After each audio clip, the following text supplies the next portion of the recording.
understand it as well, but he's confident this team will bounce back. They've had some spirited discussion about their lack of energy for game 4, and see how it comes here out on the court. PJ Tucker is on Davis. Davis had his way, turns it over on the first possession. And here's Robert Covington. James Harden drives, kicks it out in the corner to Tucker. But I like that he got the ball and attacked in transition before the defense got set. Double dribble called on Westbrook, so each team turns it over on their first possession. I think that's what they're going to have to do to be successful against this Laker team. Starts on the defensive end, getting stops, and then playing with pace. It's tougher to trap or double-team James Harden as they're pushing the basketball. Well, for the Lakers in the first round, they lost game 1 to Portland, then won 4 in a row. In this round, as Jeff mentioned, they lost game 1 to Houston and have won 3 in a row, trying to wrap it up as Kentavious Caldwell-Pope hits his first three-pointer of the night.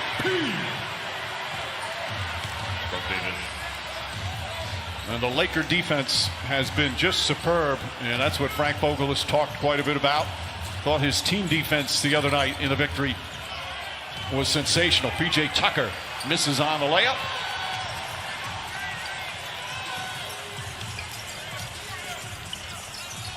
James guarded by Covington. Danny Green gets in that corner. That won't go. Rebound goes to Covington. The rebounding numbers were brutal for the Rockets.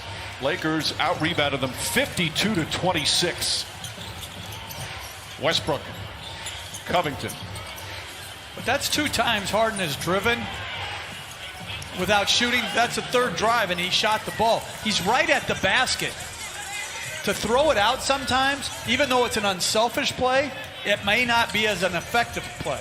And I agree, he's got to think score. And more importantly, if he does pass it, Russell Westbrook turned down a wide open 3. Markieff Morris connects. The Morris twins still alive here in the bubble and both contributing to the LA teams. Of course, Marcus with the Clippers, Markieff with the Lakers. PJ Tucker misses badly, contested well by Anthony Davis.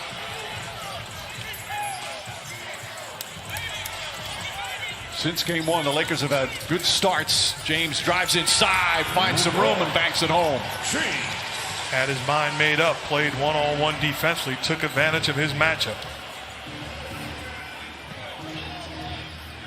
What Mike D'Antoni wants to see from his Rockets is just play faster. We have to play faster. He's talked about that throughout the series. They only had 2 fast break points in game 4 and didn't have any until the 4th quarter.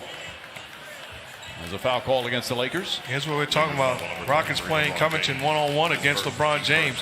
He puts his head down and attacks the paint area.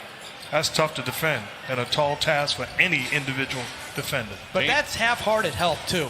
You got to give, as Tucker misses another easy one, you got to give more support and keep the ball from getting to the basket. Danny Green for 3, and it's quickly 11-2. By the way, that last foul on the Lakers was LeBron James, his first. Here's Eric Gordon.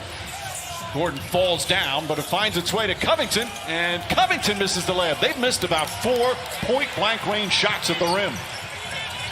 James drives down the lane and flushes. And there's the timeout for Mike D'Antoni. A near-perfect start for the Lakers. They've scored 10 straight points and already have a double-figure lead. Houston.